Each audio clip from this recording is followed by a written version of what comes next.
Hello, everyone. Welcome to a new episode of the Florida Sound Archive podcast. I'm your host, Jeff Kaiser. And for today's episode, I have on with me a very special guest. He's been in two bands that I'm aware of, and at least one band that I've seen quite a few times back in the 90s. You may have heard of them. They're from Miami, Milkshed. I have Joe Caro on with me. Joe, welcome into the podcast. How are you? Pretty good. What's going on? It's good to have you. I'm so glad to be able to connect and to sit down and talk about some of the good times back in the 90s and early 2000s. I know that Yeah. you were pretty active in the scene in South Florida. Oh, yeah. And this will be a good opportunity for us to take that trip down Yeah. memory lane and discuss some of those times. So how you feeling? You ready to get started? Yeah, I'm a little nervous, but let's go. Let's go. Let's do it. Yeah, let's go. Let's do it.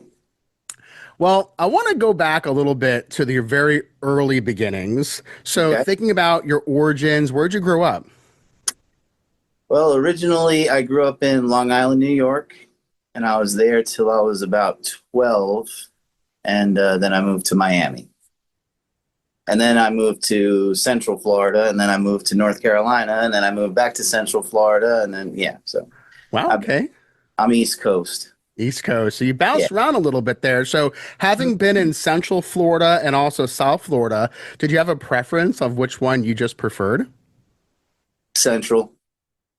Central. I have people that I love in South Florida, but it's just too. I I I have an anxiety attack as soon as I hit what is it, GPA Boulevard, whatever it is. As soon Right. as I hit that, I get anxiety. I'm like, ugh.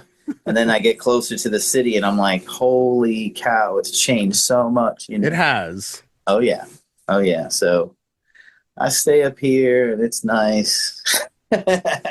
When you say up here, where are you right now? I live in Merritt Island, which is like right between Cocoa and Cocoa Beach. Okay, nice. That's a big Yeah, change from. yeah, and I work out in Orlando, and my parents live out here. That's they're pretty much why I'm back. They're old, so I came through. hmm So, thinking about though some of the music you were listening to as you were growing up, what kind of formed your interest at that time? Oh, Who were some oh. of those bands you were listening to as you were growing up?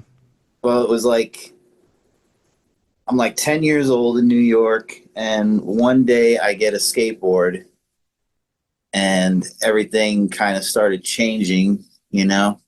And then it was like a couple months later, I was given like an actual professional board. I still had plastic trucks and like, I don't know what kind of wheels. I don't think they were urethane, but I got given a board and a tape, and it was like, this is what we're listening to now. And it was Ramones on one side, Sex Pistols on the other, and that's pretty much what happened, man. It's a So good it was introduction. It's a good yeah, it was introduction to punk rock. yeah, and it was everything to me, man. I listened to punk, I listened to hardcore, I listened to emo, I listened to everything. So Did your like family or did you have any siblings or family that was influencing your musical taste as well? not really. I'm the youngest by 16 years, man. Like I'm the baby. I was like, my mom thought she had flu or something, you know. And I show up. My brother got me into music. He brought me to my first concert around like 9 years old, 10 years old, something like that. And Who was that? Who'd you go see? Jethro Tull, Where was that at? Nassau Coliseum Oh, no, no, it was in in New Long York. Island. Yeah, Long Island, New York. And it was cool. It was really cool. And that sparked the interest of rock and roll. But then as soon as I started listening to punk and stuff, my brothers were like, they didn't like it. They didn't like punk rock. You know, they were old. You know, so I was on my own with that. I'd go visit them in the summertime, and they wouldn't let me even go into the city to see shows and shit. And I was like, oh my God. I'm allowed to curse on here, right? Of course. Okay, cool. So they wouldn't even bring me into the city for shows. So I was like, Wow. yeah, so but yeah, they hated it. They hated it. So I was by myself. But plus they were nowhere around me. I was in Miami by this point. One brother was in like upstate New York, one was on Long Island, and one was in California. So I was by myself anyhow. Where'd you go to school in Miami? Miami Sunset Senior High, the prison. The prison. Why do you? Prison, and it's 2 stories. There's two like windy like stairways to go up and down steps. No windows in the school at all, except for like 2 windows that are on either side of the front door. And it's fenced, dude. It's like 2 layers of fence in. It cameras in the hallways now. Wow. Yeah, it's like a prison. It It's kind of sounds crazy. just the way you described it. Yeah, yeah. Were there any kids in your school back then who may have been in bands, or did you follow anything at that point locally? Well, in my school there was people in bands, but no one in punk bands. Punk wasn't really. There was a few people into it, or the what's it called, like the fundamentals, but nobody was really like into punk. So we kind of brought it to the school, and there was only like 5 or 6 of us that were really into it, and we were gay, fag, whatever they wanted to call us, and just because we dressed different, maybe colored our hair or whatever, we were the outcasts. Sure. Mm-hmm. I can understand that. And you think about this early period as you're in high school. How did you know you wanted to start to play music? Oh, I knew that since I was like 8 years old, 7 years old. Oh yeah, yeah. I got a guitar.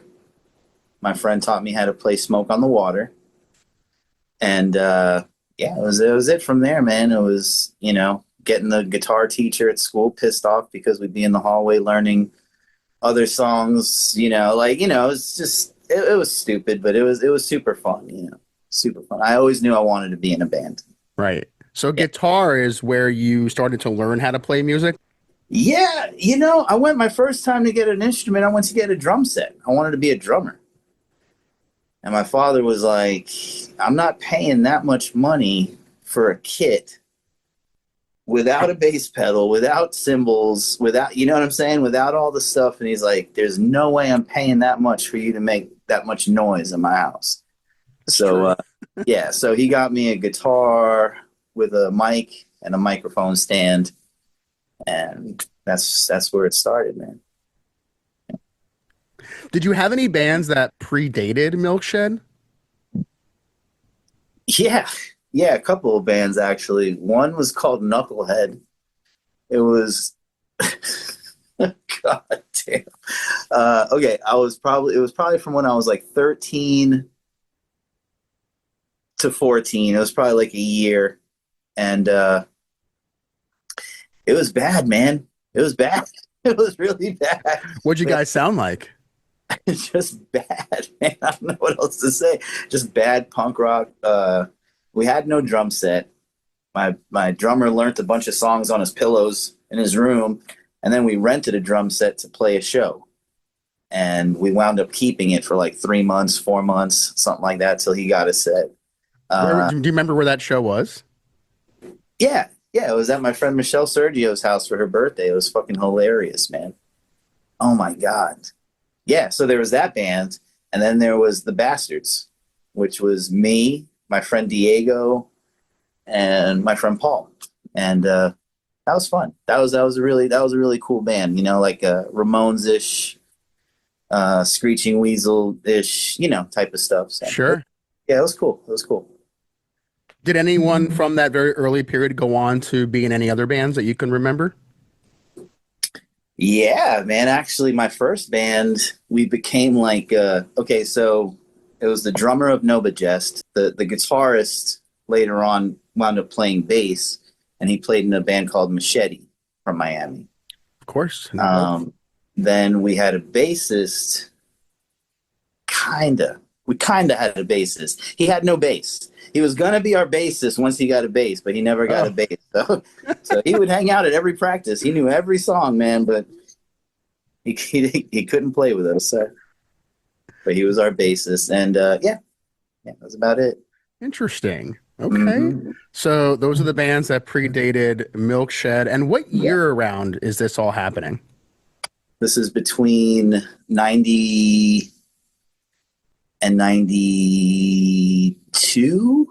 I had a couple of other bands like in high school, like cover bands and stuff like that, but I don't really consider those like bands. You know what I'm saying?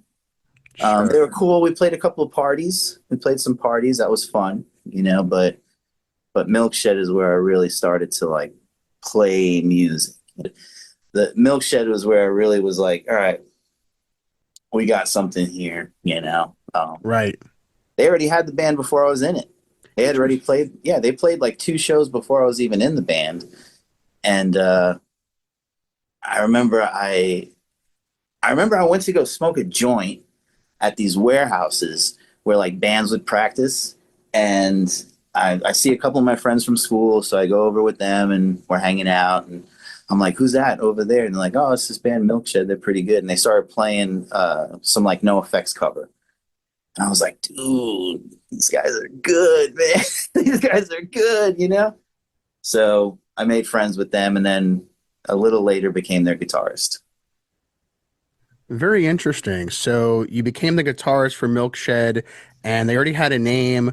Hmm. Do you remember who some of the members were in that very beginning period? Oh, of course, yeah. It was Michello on bass. He's just like a family guy now. Uh, Noel on drums, who was at the end of the band. He was the only original member in the band. Was a drummer. Um, and Jay Orios. He was our original singer and lead guitarist, and he, yeah, it was just us four, and we ripped, man. Did you guys record anything in that early period? It wasn't not until Yeah, a little, okay. yeah. We recorded a 7 inch, and then Jay left the band, and it was like, who are we gonna get to sing? We got a bunch of people to try out to sing. And then one night, we were just practicing the four of us, and I was like, "Can I try out?" And they were like, "Yeah, I guess." So I tried out, and they were like, "Oh yeah, just fucking there we go." So then we recorded our second 7 inch, which I re-recorded vocals uh, for one song, and then there's a live song. But I was just learning how to sing. I'm hitting bad notes. It was pretty. It was pretty kind of bad, but it was awesome. It was fun. And then we put out the 2 CDs. Was the first 7 inch, was that the split with Grass Patch? Yeah, yeah, that has a different singer on it. I Right. played I played rhythm guitar on that, but I didn't sing on that. And then the second 7 inch is a split with the agency. Yeah, so we got that, and that's my first time singing. How did you guys decide on the bands that you wanted to do those early splits with? Well, we didn't. Well, I mean, I guess we did on the second one. The first one, the label pretty much got that set up. They were like, we want to do a 7 inch with you, a split with this band Grass Patch from Fort Lauderdale. And we were like, all right, cool. Um, Plus, there was a whole like artistic angle to that with the cover and stuff like that. It was like it aliens and crop circle activity with missing cows. Shit. It was cool. It was really cool. But then the second one, I forget. I think he wanted to do us and Hudson. But Hudson, I knew was breaking up, so I was like, well, "Why don't we get the agency? We're playing a bunch of shows with them." And he was like, "Yeah, if we can do that, let's do it." So we did it, and it was cool. Thinking about where you guys were recording these early 7 inches, what studios were you guys at? Everything was at Tapeworm. Everything was at Tapeworm. The first one was with I can't remember who we recorded with the first one, and I don't even have a copy of it to look at, man. The second one we recorded with Mike Boat. Yeah, we recorded with Mike Baudet, a tapeworm, and then the two CDs we did with Jeremy Dubois. Wow. And what was that experience like recording there? Oh, awesome, man. Dude, that was awesome. That was badass. Actually, our first CD was it was the easiest. Yeah, I could say it was probably the easiest recording I've ever done. Easiest, man. We were getting set up, and we had a new bassist, so he was like really up to his chops. You know what I'm saying? Everything was really fresh in his head, and we practiced so much before the recording. And we get in there, and we're setting up, and the guy, Jeremy's like setting up all the mics and stuff, and he's listening to us, and he's like, "Man, you guys are playing really fucking tight today, man." And we're like, "Yeah." He's like, "We're doing this live." And we were like, "What?" He's like, "Oh yeah, we're doing this live. We'll do overdubs of lead guitars and of course the vocals and stuff." He's like, "But the basic foundation we're going to do live." And I was like, "All right, let's go." And it was so fucking easy, man. It was probably easier than if we would have put headphones on. So, Wow. yeah, no, that was super cool, man. That was super cool. And then the second CD we did completely different. We did, we tracked everything, and yeah, that was awesome too, man. It was awesome recording with Jeremy, man. He was sarcastic as hell and hilarious. Mm-hmm. When you think about that release time, Yeah, now that came out on Fiddler Records. yeah, it was number 5. It was number 5. Yeah. So how did you all get linked up with Amy? Oh man, she was a local. She was a local. We saw each other at every show at Cheers. She was super involved, man. Amy was so involved, man. From putting on shows to, for some reason, I think she helped with zines. She did like reviews and stuff in zines. I know she had her own zine, Fiddler Jones, at one point. Right. Yeah, she had her own zine too. Yeah. Yeah, super productive, man. So yeah, so that's how we knew her. And yeah, she asked us, and it was like super awesome, man, because we had broken that relationship with Space Cadet. So it was just like perfect timing, So talk about that for a little bit. What was that experience like playing at Cheers? my favorite experience, man. It was so good, man. It was so fun, man. It was like the perfect size. It was so easy to make that place feel packed. And just during that time, man, just a lot of good bands came through, man, Playing shows there was awesome. It was right down the street. We were getting there early anyhow. So, I mean, there's not much to say except it was badass, man. It sounded awesome. When it was packed in there, man, it fucking sounded good. It sounded real good. Do you remember who was promoting a lot of those shows? Amy. I mean, I guess like Amy, Rabbi, and Tom Bowker, like they probably had the most shows. But dude, honestly, everybody was booking shows, man. There were shows like 3 nights, 4 nights a week, man.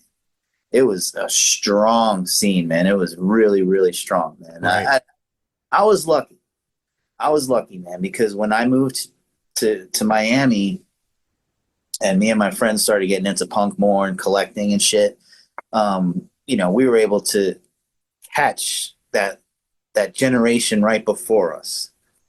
So even though like there's a lot of people like that are only a couple of years younger than me that like I became friends with later on, during the Cheers days where it blew up, they all seem so much younger to me. You know what I'm saying? Because I started going to shows at like so young. You know what I'm saying? We were just lucky. My friend's dad was like, "I'll bring them." Even though we had a couple of like venues at the time, like we had the Cameo, we had the Square, we had the Thrash Can, we had a handful of venues. There wasn't as much going on You see what I'm saying? There wasn't as much going on as when Cheers was around. When Cheers was like in its heyday, man, it was fucking crazy. It was crazy. Those shows all the fucking time, man. And they were all packed. They were all packed. Right. What other local bands from that Cheers era do you remember playing some of the most shows with?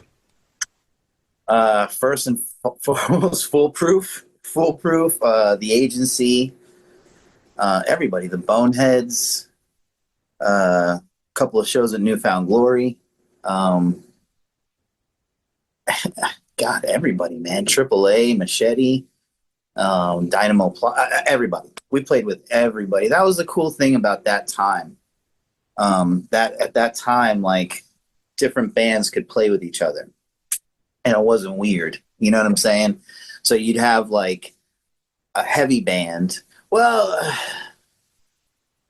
maybe not so much the hardcore shows. There were some hardcore shows that there was like a punk band or like a ska band, but the hardcore shows were typically very like just hardcore.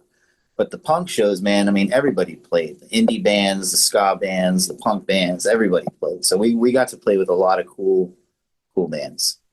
But it was great. It was great. The shows were really fun, man. I can't say enough good shit about Cheers, man. I can't say enough. I can't. I'm trying to remember what it is now, man. I remember it was a Quiznos at one point, and I went down to Miami a few months ago, and I went in actually a day early to hang out with some friends. And damn, what is it? I can't remember what it is, but it's funny to see it, and it's Yeah. not. It's not Cheers. Right. It's Yeah. not Cheers. Yeah. There was another venue that you all played at that I know is still there. It's just a different name at this point. And that was the Hungry Sailor down in Coconut Grove. Oh shit, the Hungry Sailor. We played.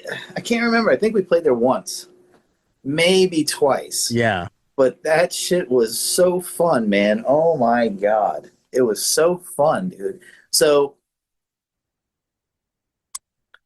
I believe the guy's name is Frank. He started throwing he started throwing shows there, man, and they were 21 and up, you know. So it was pretty normal, you know. And then we played. God damn, I can't believe you're bringing this up, man. This is so fucking funny, dude.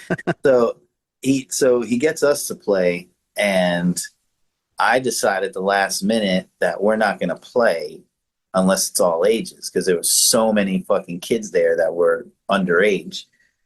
And he was like, "No way, man," you know. And I was like, "Dude, we ain't playing." He's like, "What? You're not gonna play?" And I'm like, "Yeah, you gotta let these kids in, man." He was like, "All right," and he let them in, and there was like kids drinking. Oh, dude, it was awesome. It was awesome. Kids were drinking. The pit got all crazy. Yeah, that place is actually, when it was closing, I was there the last show that they had there, and I got this big Guinness mirror from them. I saw a friend take a mirror, and I was like, "What are you doing?" He's like, "Oh, Mike said we could take any of the mirrors, you know." I was like, "What? Mike, can I get the Guinness mirror?" And he's like, "Yeah, sure." And he reaches behind the bar and grabs some like little mirror and gives it to me. I'm like, "That's cool, but I'm talking about the mother over there." And he's like, "Oh shit." So he's like, "Yeah, go grab it." So I go and grab it, and I'm leaving, and his cousin like stops me. His cousin's from Ireland, and he's all like, "What are you doing? You know, fucking, you can't take this." I'm like, "Mike said I could have it, dude." You know, like, he's like, "No, he didn't. You're lying. I should beat your ass." And I'm like, "Dude, you could beat my ass, but I'm telling you, Mike said I could take this, you know?" And sure enough, Mike comes out and is like, it's like, "Yeah, no, I let them take it. You know, I let them take it." And he's like, "No, you can't let them take it." He's like, "Dude, I got a Harp one for you. Harp owns Guinness."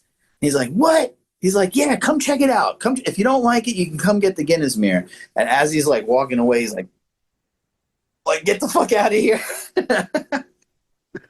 So I had that. Now it's at some tattoo shop in Asheville. So Okay. What an interesting story to yeah. acquire that keepsake. So, thinking about some other stories and some other places you got a chance to play, I Mhm. know that Fantasyland in Miami had done a Oh bunch of wow. shows. So how did you start to play shows there? By getting a call and asking if we wanted to play, and I was like, of course, man. Place is fucking awesome, man. And it was just it was far enough away from like Cheers and other shit that was kind of like, well, Cheers was like still kind of going on, but it was far south. So it was an awesome venue, you know. Um, it was really cool, man. There was a tragedy that happened there, but there was oh my god, dude.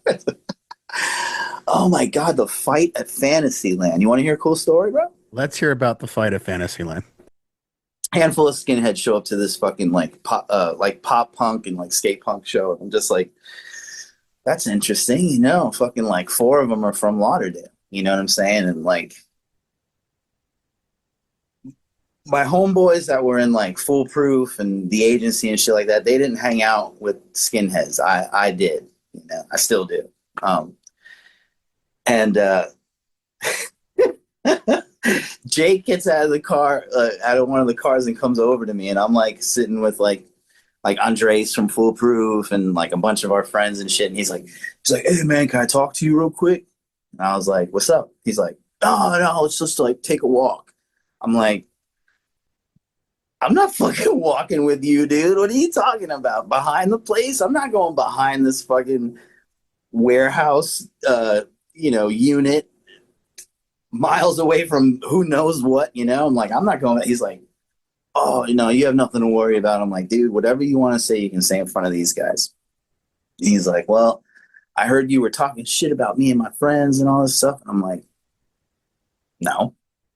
He's like, "Are you sure, man? They said that it's some singer that's playing tonight, and he's got a goatee and he's fat."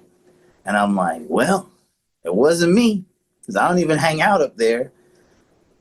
But there's another singer tonight that's overweight with fucking goatee."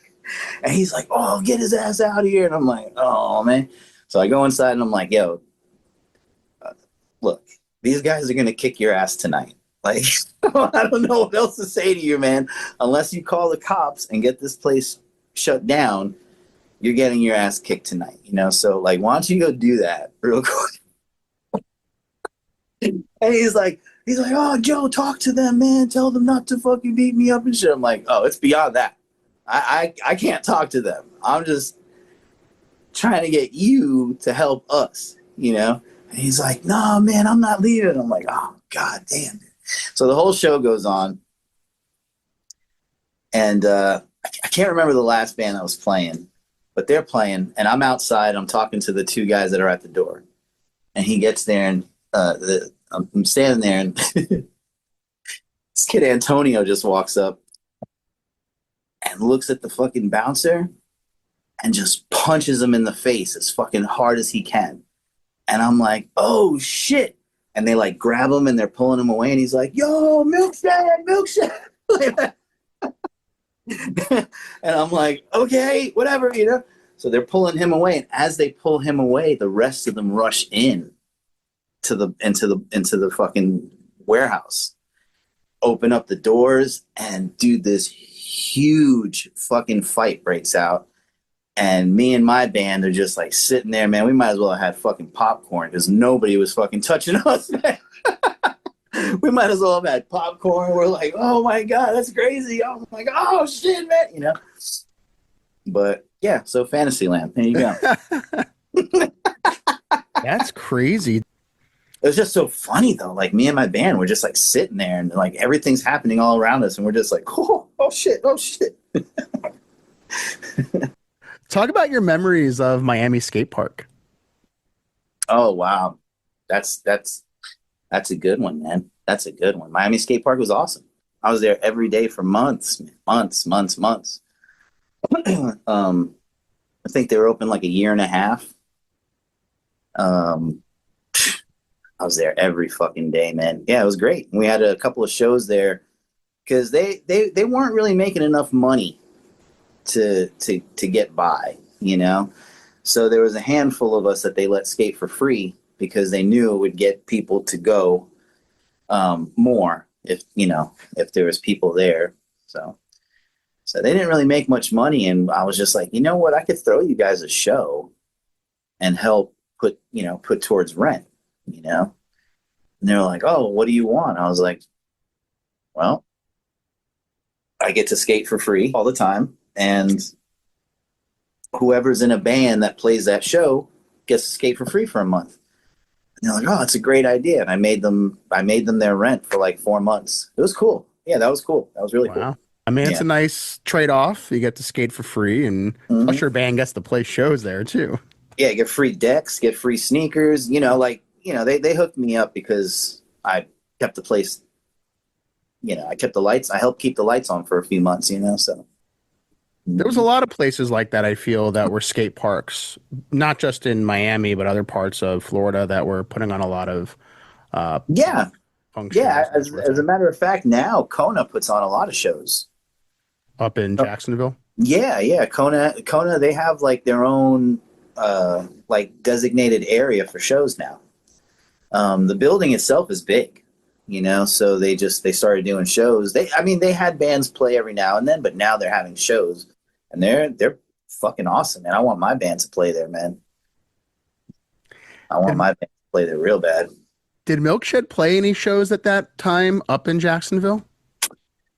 Nah, nah. So we were like that great band that never left South Florida except to go on tour. We went on tour for like a little over a month, and that was cool. Everything kind of like revolved around. Can't remember the name of Jersey, but it's where Rutgers University is. But we were staying right there near Rutgers, and all the shows were within like 3 to 4 hours from there, so we can make it back to sleep there in time, and all that type of shit. Um, but we never really left South Florida, man. We never played Orlando, never played the old schoolhouse. It was all South Florida shows, plenty of South Florida shows, Yeah. plenty of South Florida shows. And then we went on tour. We drove up to Jersey and then toured. Well, we toured there for like 2 weeks. We did shows around there. And then we spent 2 weeks coming home with another band. I think you guys did play up in Daytona at one point. Maybe. It was probably on the way back. I see. Yeah, yeah. So, but as far as like Jax, I don't think we ever played Jax. Yeah, no, man, it was all Miami. It was all Miami. I've always been like that, man. I've been in a lot of bands. I've been in a lot of bands that do a lot of shit. I'm in a band now. We play with Madball all the time. We play with Agnostic Front all the time. Play with Murphy's Law. Like, we play with all these fucking bands. But the furthest we go is Orlando. It's an hour away. You know what I'm saying? So, Right. yeah. And even though Milkshed, yes, was a Miami band, you all did come up to Broward a little bit. You played Davy quite a few times. Sure. Yeah, yeah, yeah. Yeah, we played Club Q. Right. Awesome. You played at Awesome. Club Q, and I know Love that Club place. Q was having shows almost like Cheers was. It was several Yeah, times during the week, and there'd be just yeah. no shortage of shows. So, what are your memories and some of the good stories you have of the Club Q days? Oh, Club Q days, man. There's a bunch of good stories. Played this girl's birthday party. Us and Brethren, Glass Eater, another band. Fucking awesome show. Played there a bunch. No, not a bunch. I think I played 2 shows there. Was it 2? Yeah, it was like 2 shows. I played with Newfound Glory there. I played lead guitar because Chad was on tour. Played with The Enemy there, a band I was in right before I left Miami. We played there like 3 times. Played there with Where Fear Weapons Meet. I played there a bunch. I loved Club Q. Club Q is awesome, man. It was a cool layout. How they had like the bleachers section a little bit for a little while there. You know what I'm Right. saying? I remember that. That was cool. That was really Yeah. cool. Mhm. And because you guys played so many shows at Cheers too, was there any differences between the crowd vibe between a place like Cheers and a place like Club Q? Oh, for sure. Oh, for sure. Yeah. I guess you could say a lot more skinheads in Fort Yeah. Lauderdale than Miami. Yeah, oh, yeah. At least that turned out to shows too, Right. Yeah. So. when you guys played at Club Q, because they also had the floor, and a lot of bands would play on the floor. Did you Mhm. guys have any preference whether you played on the stage or the floor? Stage, stage. Now I'm all about the floor though. Why is that? I hate a fucking stage, man. I'll take a stage that's like maybe a foot tall, so I'm not that much shorter than them while I'm on the floor, but I like being on the floor, man. Being on the floor is the shit, man. Dancing with people. Um, yeah. Yeah, being on the floor is awesome. When you would go to shows, not necessarily playing, but when you would go, were you When I would go typically to shows, oh, I wanted that shit fucking like waist high, man, so I wouldn't fuck up my knees, man.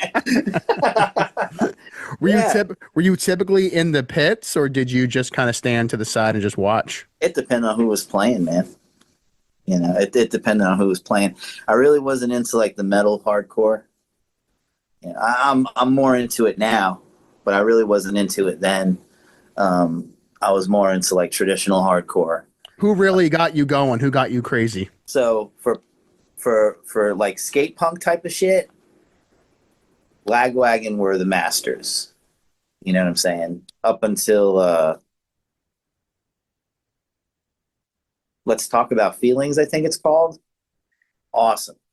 Awesome. So they got me off, and as far as hardcore, like straight up hardcore,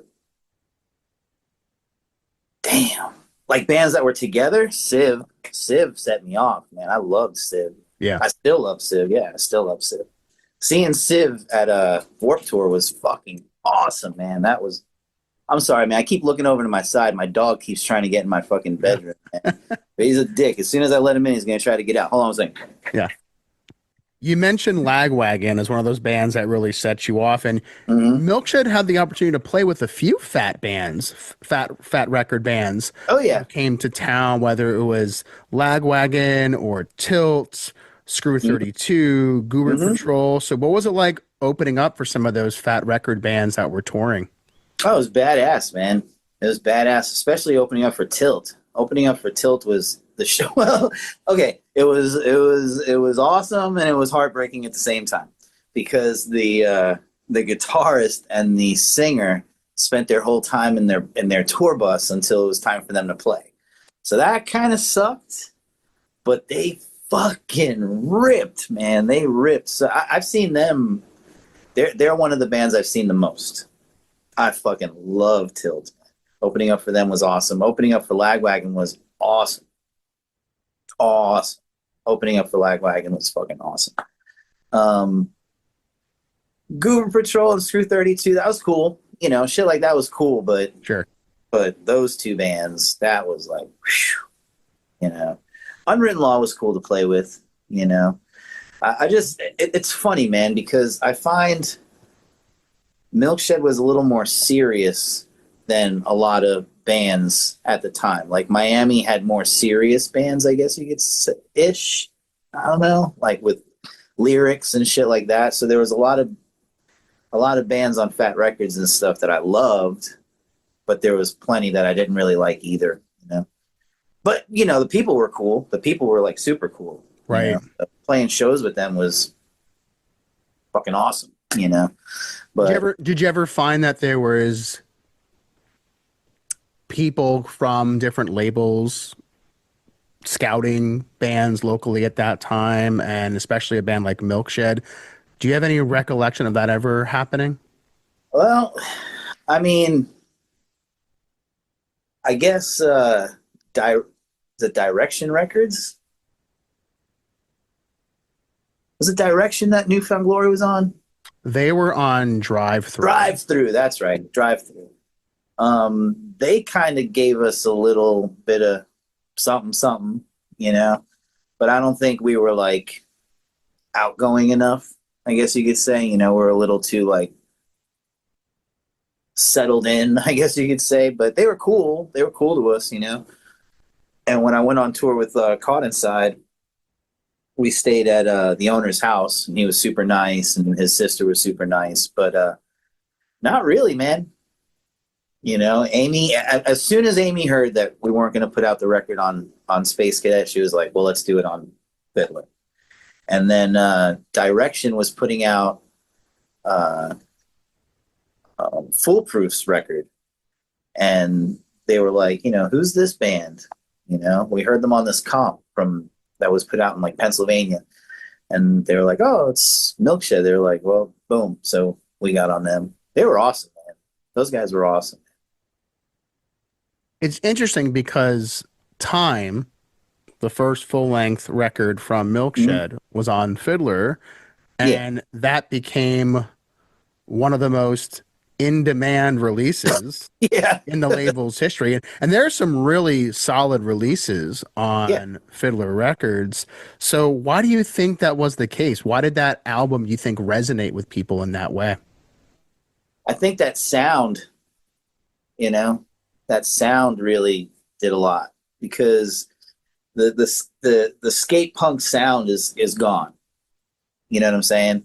Where a lot of the other pop punk is still around. I mean, Newfound Glory just did a fucking like 25-year anniversary tour of some record, and like there's no skate punk anymore.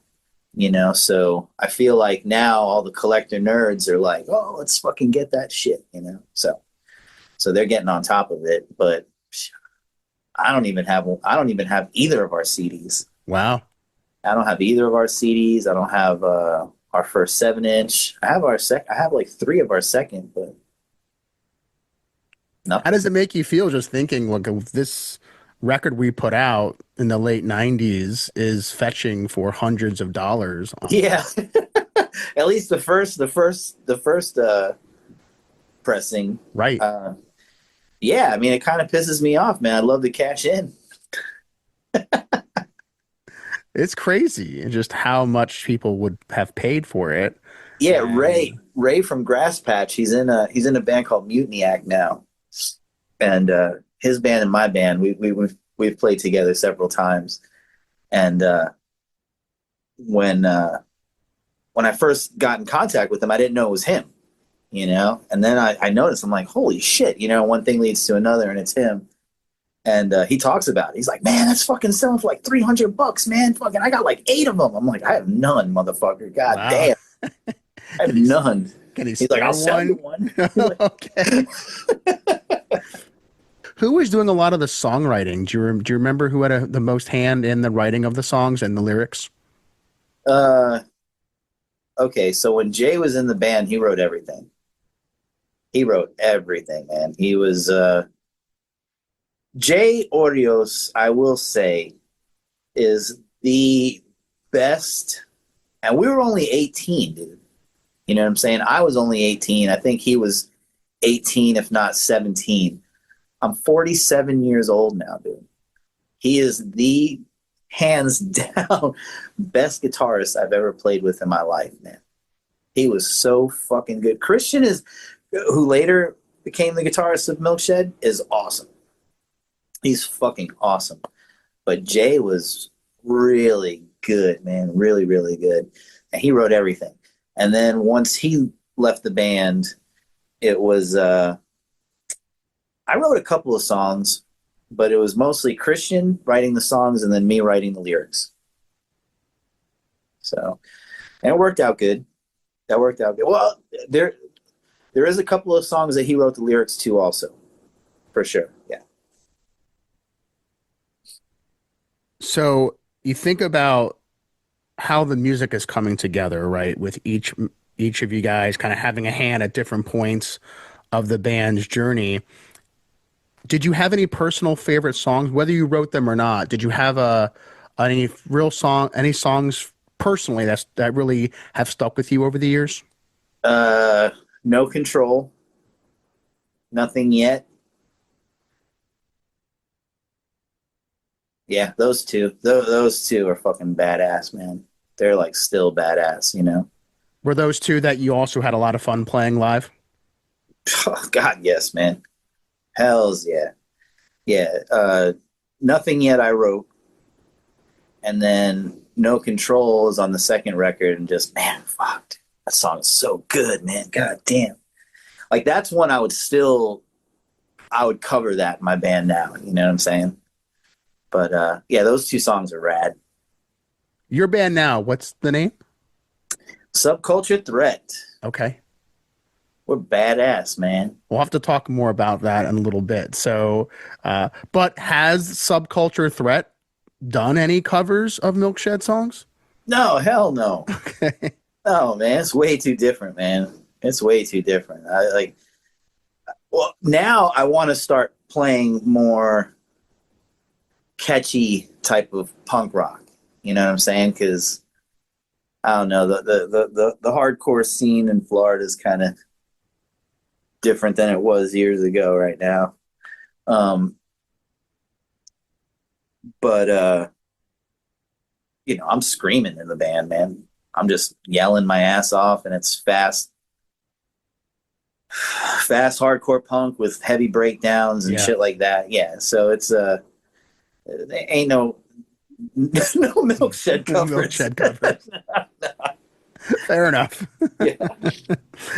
One of my favorite songs from Milkshed, I remember I first heard on the Shortest Distance compilation that Amy put out on Fiddler. It's Bad Day, Good Advice. Yeah. It's a good one. It is a good one. So what do you remember about that compilation? Because there were so many great bands. Some of the bands you have already mentioned, a lot of bands you played with, like A Newfound Glory, Anchorman, The Agency, Caught Inside, Foolproof. So what do you remember about that compilation? That compilation was cool. That compilation was really, really cool, man. Most all the bands on it were friends, So to be on a compilation that has like one band that you're friends with is super cool. Getting on a comp that has like all your best friends is great, is super good. One of the things that was really cool about that was so me and Shane from Caught Inside, I had stopped playing guitar in Milkshed, and Caught Inside all lived in Orlando. He lived in Miami, so we would get together just to keep our chops up, and we wound up writing a song, and we recorded it. We wrote a song. It's the easiest fucking song. It's the longest fucking song in the world too. My God. But it's the easiest fucking song. It's so super simple. The lyrics just repeat themselves. It's like the easiest thing in the world. We write it, and he's like, dude, I have time in the studio tomorrow if you want to record it. I was like, okay, let's go. So we go, we record it, and I show it to Amy, and she's like, I want this on the comp. And it's I don't know if it's called Precious or 1+1. I'm not sure, but it's called Micah's Rock Song is the name of the song. And that's me and Shane. That's actually me and Shane. Which I think is super cool because the vocals sound very different than the Milkshed song. Yeah. Yeah. Yeah, so that's fun. That's fun. That is. Yeah. Mm-hmm. So always cool stories to hear of what comes about from some of these things. So you guys played a show. I know you played probably more than just one show at Churchill's, but you played a show at Churchill's. It was this punk rock Christmas show, and there were a lot of bands that were on that bill, from Creamy Electric Santa to Los Canadians and Van Bilderash from Gainesville. I think AAA had played that show too. Do you have any memories of that show? God. Wow, dude. Holy shit. I forgot about that show. Yeah, that's when Jay was still in the band, man. That was a very, very early show. And fuck, man, dude, AAA decided at the last minute they didn't want to they didn't want to play last, man. We had to play last. Our first show at Churchill's ever, man. And like, I'm trying to keep, positive and, with smiles for like the 10 people that might have still been there, and fucking, I'm trying to be all positive. The bassist is trying to be all positive, and the fucking guitarist is just like, he was so fucking pissed. We were like, damn, dude. But yeah, it was still a fun show, though. It was a fun show, no doubt. I mean, any show at Churchill's was fun. Did you find that people stuck around for you guys, or was it a really small crowd when you played? Oh, dude, there was hardly anybody there. hardly anybody funny. there, man. Yeah. Yeah, they were like, there was people there for us because Churchill's was, you know, uh, famous for letting in kids that were under 18. You know what I'm saying? But, you know, when you're playing at like fucking 1:30 in the morning, they're gone, bro. Right. Yeah, they're gone. Yeah, it's cleared out. It's cleared the fuck out. Yeah. What are some other memorable Churchill shows that come to mind? For us, our reunion show, both our reunion shows were cool, but really, Peg Boy at Churchill's was fucking amazing. That was fucking amazing, man. This band ISIS played there. They were fucking banging. Jesus Christ, man. How many bands? There's a lot of good shows, man. But as far as us, our reunion shows were really cool. How did those come about? Really, really cool. The first one just came about because it had been years. It had been like 7 years or something like that. And just like, hey, let's do it. I was like, all right, let's do it. So we did it. It was fucking cool, man. It was really, really cool. How long had it been since you all played together at that point?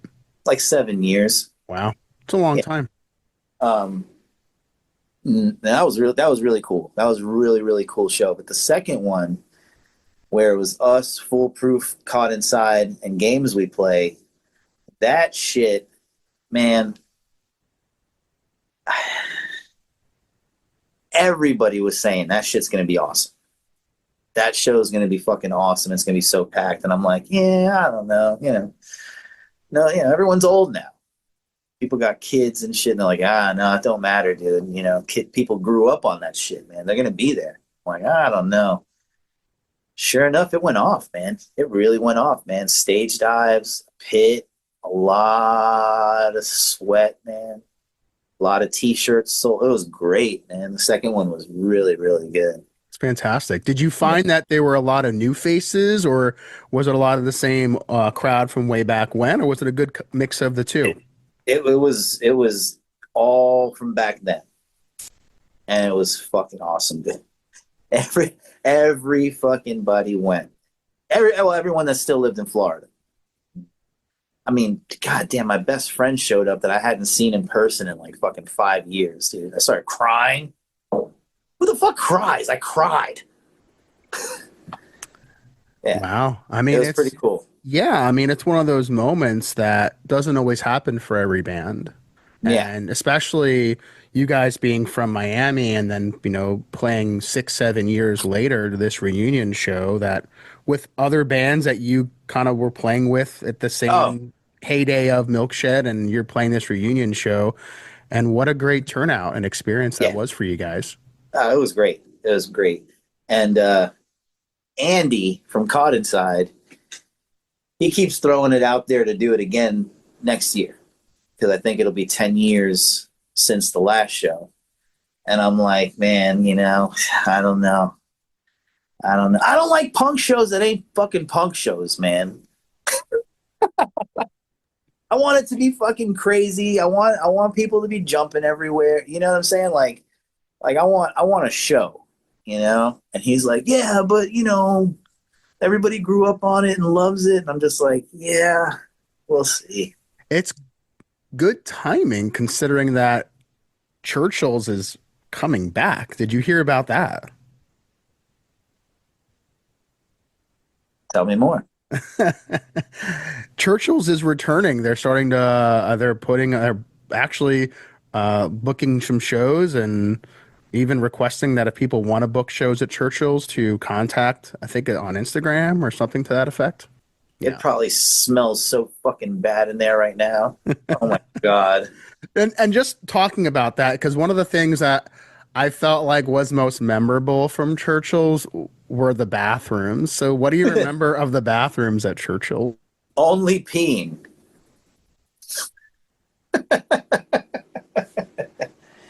That's what I remember, man, is a bunch of pisses. Never shat, never had the fucking... man, It don't matter how long it had been since I took a shit. It don't matter if I was in the fucking car on the way there having a shit so fucking bad. As soon as I got in that parking lot, I did not have to shit anymore. That's for sure. That is for sure. Well, maybe once or twice. But that's it. That's it. Yeah, it was that bad. Yeah. Gross, man. Fucking gross, man. And all the other places you played over the course of your journey, even present too, have you ever come across any other bathrooms as memorable as Churchill's? No, man. I'll tell you why. There's fucking drugs in there, dude. All right? You're going to fucking take a piss and you're like, oh, well, I guess this person forgot to do their line that they left on the top of the fucking toilet. And you're just like, okay, gross. Like, oh, a shit and a fucking bump. Okay. Well, there you go. You know, Yeah. 2 for 1. Yeah. Like being in the laundry room too, man. God damn, dude. The laundry room at Churchill's when when you're not a drug addict is fucking crazy. It really is, man. You know? Well, was. Right. It was. Yeah. Yeah. We'll see what happens when it is reopened and how things have changed, what things stay the same.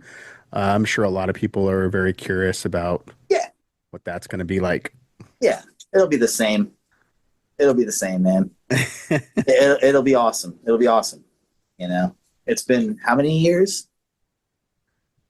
Over 3. Yeah, at least. I think it was around the time of the. No, I think even longer than that. I think at the time of I don't think they reopened after the pandemic. Right. Yeah. So it's been at least 5 years. Yeah. So it'll be packed. Oh yeah. It'll be packed for the first like week and a half. Sure. And then after a week and a half, everyone's gonna be like, "Yeah, it's Churchill's. It's just Churchill's, you know." So there is a possibility that you never know what could happen, obviously, in the future when it comes to any other Milkshed shows. But that was the last of it, right? Those reunion shows, those are the last Milkshed shows that you can remember playing? Yeah, man. So fun. So fun. Especially the last one, man. Last one was crazy fun, man. Yeah. I don't know why. Maybe it's because like at that time I'm trying to think, like I don't think Andres had Arsenal 88 or like there was no like bands from like the group of bands that I grew up playing with, you know? So since it had been so long since any of those people, most of those people had been to a show, it was fun. It was really fun. Yeah. What year was that reunion? Last one? The last one was 2000 and I can't remember if it was 15 or 16, man. I think it was 16, to be honest with you. Yeah. Okay. And it was awesome. Yeah, it was really fun. Yeah, it was really fun. So after Milkshed had ended, do you remember why the band had broke up? Oh, yeah, man. Yeah. I became a slacker. Oh, God, I became the worst, man. There was a couple of issues in the band. I wanted to take advantage of the record label, you know, and the record label wanted to put us in a van, give us a rider, and send us on the road. You know, they wanted us to start touring. Was that directional? Yeah. Okay. And I was like, yeah, let's do that, you know, and the rest of the band, well, 2 of the guys just, they had other plans. They had other plans. And I was like, fuck, man. I was so mad. I was so mad, dude. And, yeah, just wound up falling apart from there, you know, because I was ready to go, you know. I was like, fuck, man, 5 years and we're not going to do this, man. So pretty much at the time where I was going to quit, I found out that they wanted to kick me out. So I was like, all right, So I left the band. They tried out a couple of people to sing, but it never worked out. And yeah, they did other stuff. Uh, I don't know if you know, Christian and Noel are in a band called Sumo now, I've and heard of that. that's whew, it's the best band. They're the best band. I just want to put that out there. Sumo from Miami, 3-piece, best fucking band in the world right now. In the world right now, man. Wow. Yeah, they're fucking great. They played up here a couple months ago. I throw like art shows up here, and I try to get a band like to pair with the art show. So Christian came up, so I was like, "Well, fuck, man! If you're coming up to do an art show, you guys might as well play." Oh my god, dude, listen to them, and if you have a chance to see them, I Yeah. totally go see them. They're so good, loud. Yeah. I'm definitely looking Mhm. forward to checking them out a bit Yeah, more. I know I heard the name. I've seen. so good. Yeah. Hmm. Did you guys need time to kind of go your own way over the course of the years that followed after the breakup? Did you guys remain close at all after that? How did that all work out? They all remained close. Around that time, I was also when I started getting into like the tattoo business, like around 2000, and that was cool. You know, uh, I'm still doing it now, so I can't complain about it. Um, but I mean that's it's one of the that's probably the biggest reason why I left the weapon, was because I wouldn't have been able to keep my job at the shop if I stayed in the band. So I quit the band to keep my job. And I'm still friends with my first boss. I'm still invited to the shop to hang out and work whenever I want. So Sure. yeah, Jason, he didn't talk to me for a while. Then he talked to me for a little while. Then he doesn't talk to me. He like changes his mind whether he wants to talk to me or not, which This is is going back to the where friend weapons meet yeah, period. yeah, Okay. yeah. And Because I it, do, it, yeah. it came right after Milkshed. Right. Mm-hmm. 2000, 2001. Is that the Yeah, timeline? 2000, 2000. Okay. Yeah. Yeah. Um, So I do want to talk about the weapon, but also real quick, you mentioned about the tattooing was also yeah. happening. Did you have this in you the entire time? Like, were you into art and that sort of thing? Yes and no, like little graffiti stuff, but I never really pursued art because I was too busy creating music ever since I was like 13 years old. Um, so that's really where my heart was. And then I was hanging out at the tattoo shop. Actually, I wasn't. I was I was in Where Fear and Weapons Meet, and I had moved to Melbourne so I could travel whenever we needed to. I didn't have to worry about rent or anything like that. And my my first boss called me and he's like, "Hey man," he's like, "I just heard that you moved to Melbourne like 6 months ago." I'm like, "Yeah." He's like, "How the fuck are you always in my shop?" I'm like, "Oh, because I got the band and I'm down there all the time. I work 3 days a week in Melbourne and I'm down there 3 days a week." He's like, "Oh, well, just come and learn how to pierce, and we'll take it from there." So I went, learned how to pierce, and it was awesome for like almost 2 years, year and a half to 2 years. And then I was like, man, this is killing me.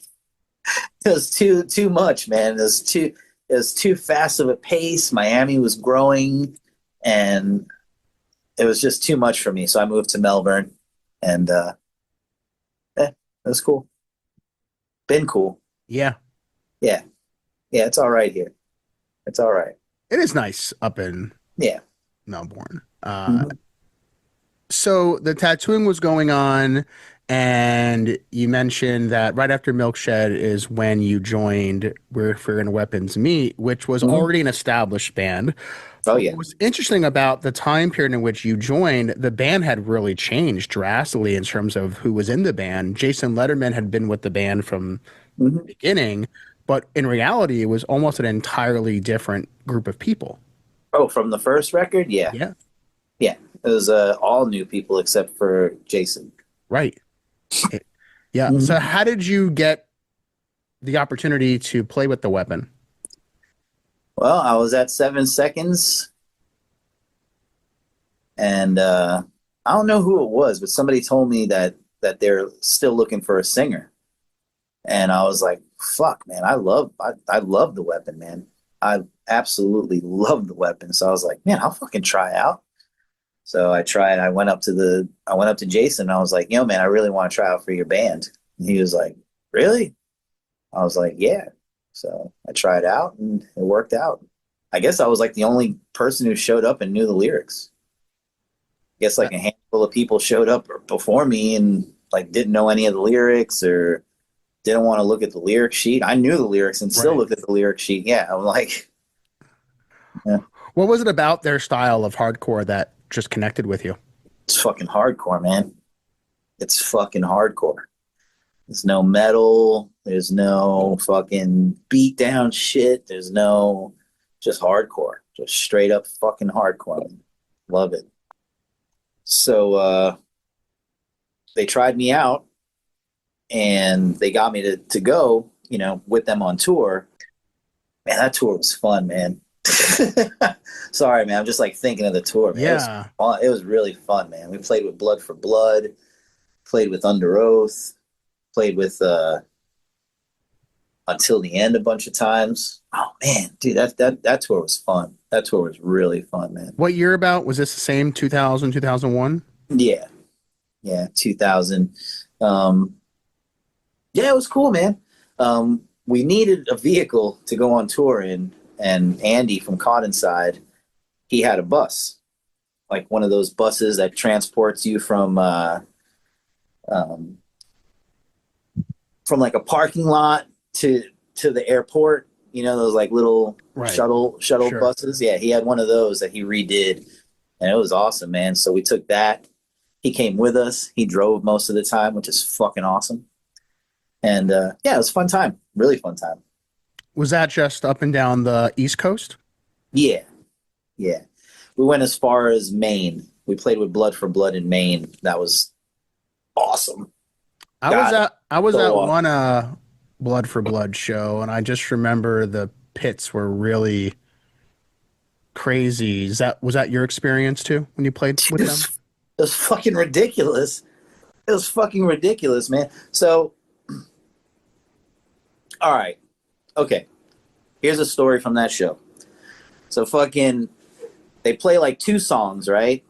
And it was a they reunited to fundraise for the singer's girlfriend because she had gotten in an accident and she had to have a bunch of like reconstructive surgery on her arm and all that shit, right? So she gets on stage and she's drunk. She's drunk. And she's like, "Listen, you motherfuckers," like cursing and stuff. She's like, "I know you all think that we were high or drunk when we were driving, but I guarantee that we weren't. I was rolling the joint when this happened, and we fucking get in an accident."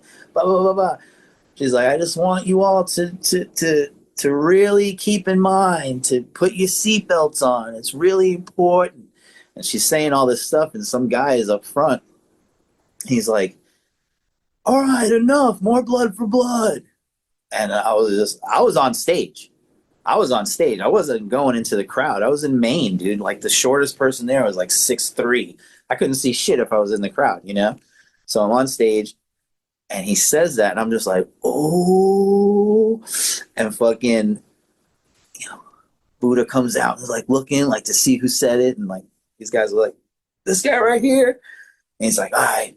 They start playing again, and he runs at the guy grabs him in the front of the stage and just starts hitting him in the fucking head with the microphone. I'm just like, whoa, you know, like, holy shit.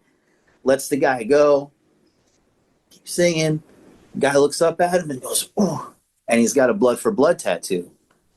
So Buddha's like, oh, he's still singing. He puts his hand out like to give the guy 5.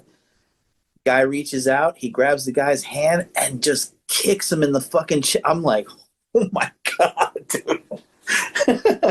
They got closed down after 4 songs, man. 4 or 5 songs. At the middle of the 5th song, they got closed down. And he's like, sorry, guys. Sorry, we got to finish up. You guys sent the head of security out of here with a broken arm. Oh, and then he tried everybody. Buddha tried everybody. He's like, so any of you guys that still want to fight, we'll be at the bar. I'm just like, these guys are crazy. Get me out of here. How many shows did you have with Blood for Blood? Just that one. Just that one. Yeah. We got thrown on a couple of shows on that tour that like weren't planned. So like we got thrown on that, and we got thrown on a Veil. They did like their welcome home show after their tour. That was really cool too. That was my favorite show of the whole thing. Because me and Andy from Caught Inside, we were Veil fans. Right. Yeah, and not just like we're Veil fans. Like when they played, we went off. You know, like he stage dove, I was in the pit. You know what I'm saying? Like, so that was awesome. That was that was really awesome. What a cool moment to get a chance to. You mentioned you had a chance to play with a lot of bands that you were a fan of. You mentioned Lagwagon being one, and Avail. Did you have any other moments like that just over the course of the journey where there were some other bands you played with that it was such a cool experience because you just were a fan of those bands? Shyster, that was really cool. That was really cool, actually. Shyster from Orlando? Mm-hmm. Okay. What was it about Shyster that they're just a good band, man? They're just a good skate punk band, man. That wasn't like trying to smile for everything, you know. They were a little sad. The hell? Sorry, I thought my dog was messing around with the door again. So they were cool, you know, and they wrote back. They wrote back when we wrote them, you know. So they were super cool. Everybody, man. I mean, the South Florida scene itself was so awesome, you know, that just playing with the bands from South Florida was fucking awesome, man. That was awesome, especially playing with them. Right. You know what I'm saying? Like there was a time where I was in like 5 or 6 bands at one time, you know? So, you know, you see bands like Newfound Glory, right? They're huge, dude. They're fucking huge. And it's so nice to think like, you know, I think there's videotape of me on like one of their home videos from like a New Jersey show or some shit like that. But like, no matter what, I helped that band in their process. You know, like I got to play with them. I got to play like really good shows, you know? So that's awesome. Same thing with Milkshed. Milkshed, I mean, I grew up with those guys and their guitarist was at school. So I got to play with them. You know what I'm saying? Caught Inside. They needed a guitarist. Well, who are we going to ask? Joe knows all our songs. So let's, you know, so it's like, it was really cool, not just to play with the bands like shows, but actually like join the bands and play with them, you know? Super cool. Super right. Cool. Mm-hmm. Yeah. And it's nice to see some of those bands from that period down in South Florida.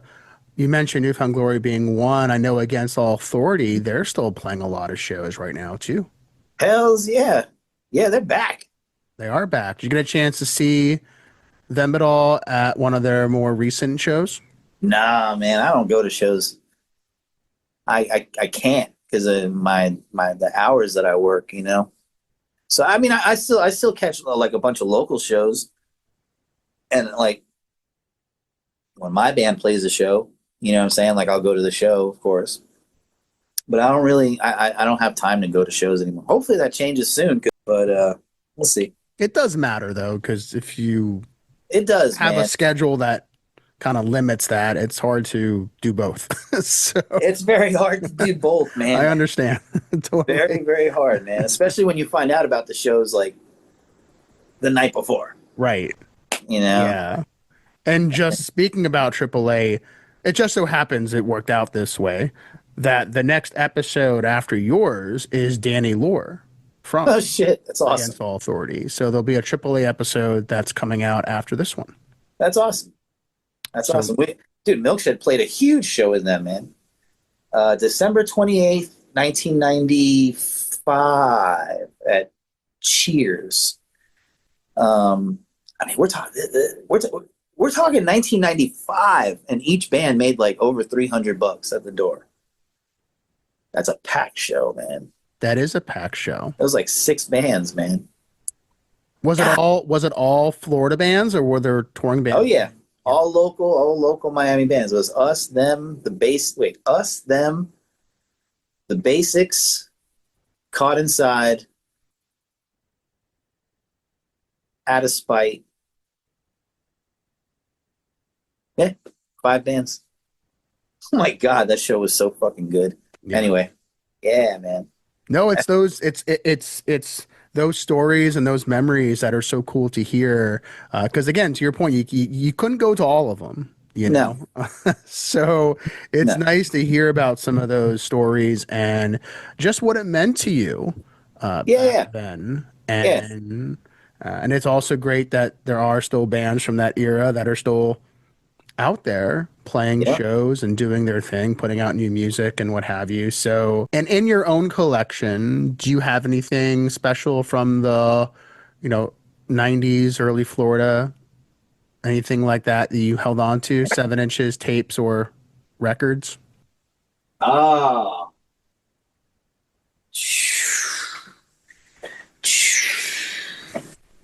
god damn, man.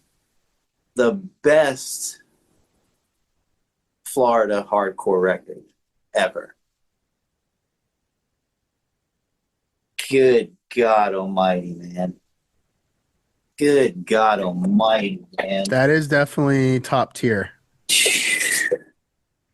What was it about Hearts Once Nourished with Hope and Compassion that Fucking, they had a 15-year-old singer who sounded like he was 30. Motherfucker's pants were falling down at the Slammy Awards and shit on stage. Like, he's a kid, man. And he sounded like that. Good gravy on a plate, man. Holy shit, dude. And the band, you know, they just, right? they it's funny because they dialed in this sound. You know, they really had a good sound. And then they play it at Club Q one night, and it's just Matt on guitar. Oliver couldn't make it, and it sounded horrible. It sounded so bad. Like the 2 guitars together sounded good, but just him, it was like, ooh. But yeah, goddamn, they were so good. They were so good. Well, they're still good. Yeah, They're they're still still good. playing out. Yeah, Matt is still doing it. Did you and Milkshed get a chance to play any gigs with Shai Hulud? Nah, no, that would have been really cool, but nah, they were playing like those, you know, really hardcore shows, you know. Right. Yeah. No, I saw them a bunch. They were great, man. Yeah. God damn. That record really does stand out, though. Hearts Once Nourished? Yeah. Hells yeah. Yeah. Yeah. Yeah, because it didn't get too crazy yet. Right. You know what I'm saying? Like it was still easy to follow, you know? Yeah, that's a great record. Great record. Yeah. Mhm. Yeah. So with Subculture Threat, how often do you guys play out? More than we practice. That's for sure, man. We haven't had a unit in like fucking 4 months, something like that. We've practiced at my house twice and have had like 3 shows.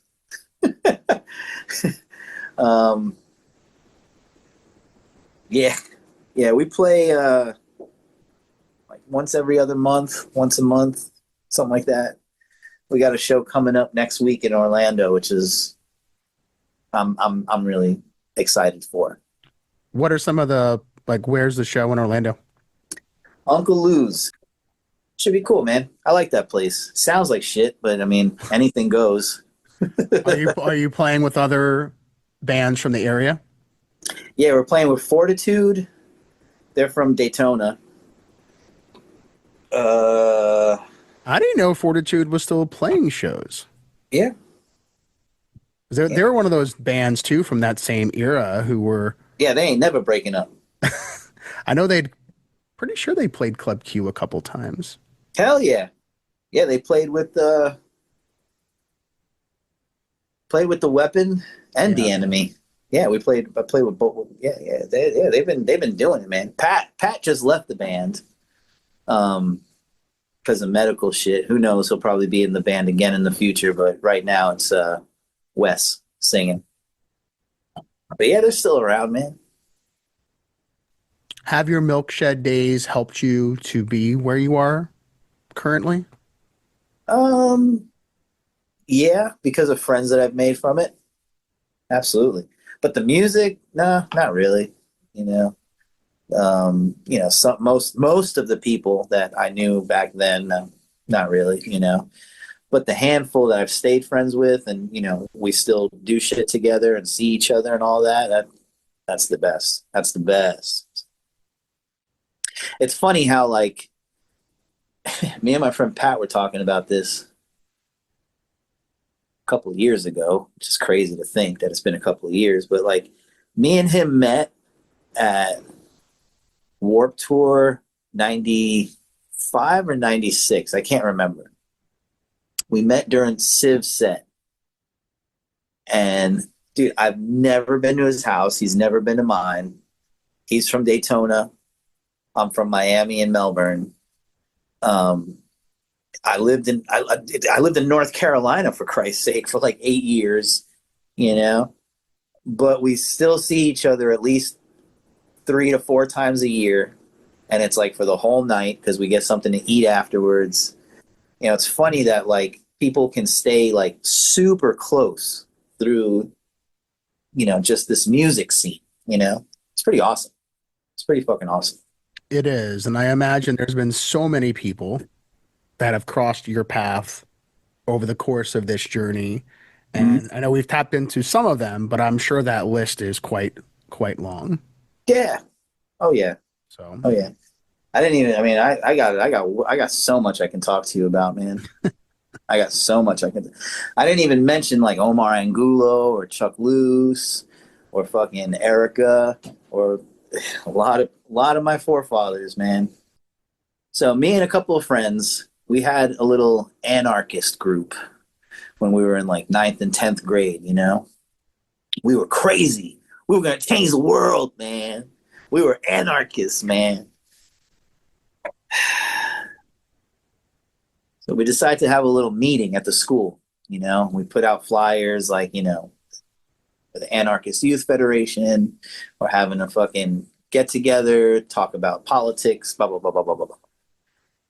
So we're there, and all of a sudden this car pulls up, and these 2 guys get out that are like 20 years old. And we're like, what the fuck? So one thing leads to another. Guy can't believe that we're the age that we are and are into all the shit that we're into. So he's like, well, I guess I'm adopting you guys. And he brought us like 2 weeks later or the next week, some shit like that. He brought us to our first punk picnic. So that's where we met everybody. Man.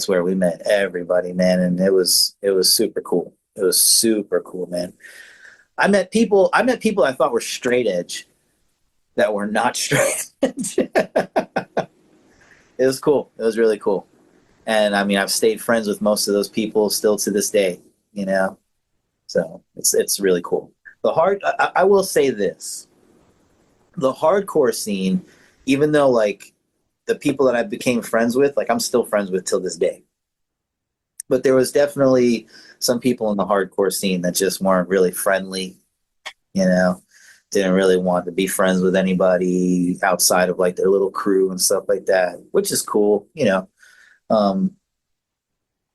but the punk rock community was like awesome. It's great to hear that you've been able to maintain a lot of these friendships over the years and getting a chance to hear the story, going back to again the early beginnings Mhm. of yourself, Joe, and where you're at today, Subculture Threat. So it's been great getting a chance to chat with you here for this episode. And as we get ready to close things out, I would like to give you the last word. Any final thoughts you'd like to share to the folks out there? The floor is yours to take us home. Fucking play music, man. Play music. Um, you know, it's important. You know, nobody plays music and there's no bands to watch, man. The scene is gonna fucking die. You know, so even though it's different now, you know, we still need it to exist. So just play music, man. Put out a zine, set up a show, and have fun.